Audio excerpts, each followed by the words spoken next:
So how do you find out if someone for your family has a Masonic background? It takes a little bit of research, and a lot of it you can do right from the comfort of your own home. You have to know your ancestors' date of death, and to find that, you can go to Ancestry.com. The first thing you're going to want to do is go to the George Washington Digital Archives. It'll take you to this page. I'm going to scroll down to Wisconsin. Click on that.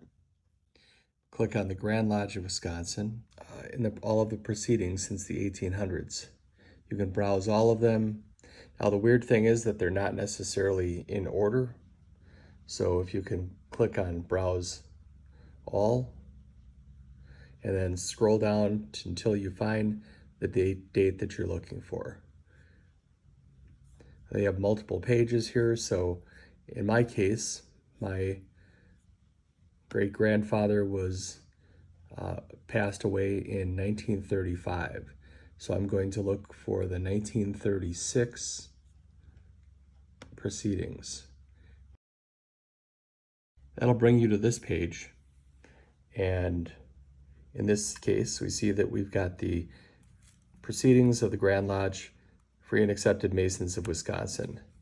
So we're going to, this is a little tedious, so you'll actually have to plow through this until you get to what's called the necrology report.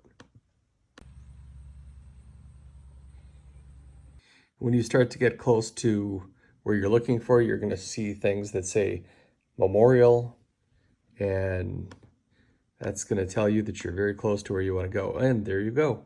Okay, deceased brethren. Now, not all states may have this much detail, but this secretary was an incredible secretary, and he listed all of the deceased brethren that passed away in 1935. And as well as that may have been in 1936 prior to the publishing of this book. So we're going to go back a little bit here. So that's the end of it. In this case here, I'm looking for George Walter Kuhn, who passed away in 1935. And so you just have to plow through here, and there you go.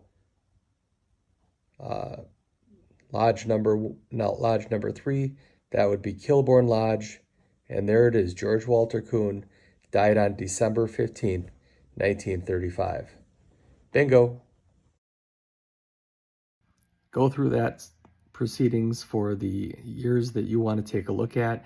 That would be the year of their passing as well as the year after their passing. And if you had a really good Grand Secretary at the time, somebody who detailed all of the names, it's going to be in that book. From there, you may want to decide whether you want to take your research even further. In this case, now we learned a few things. We learned about George Walter Kuhn, who was a Mason in 1935. When he died, we know that he died in December, and we also know which lodge that he was in. All of that from the necrology report. Now, if you want to go deeper, you can try and find out a little bit about the lodge that they were a member of.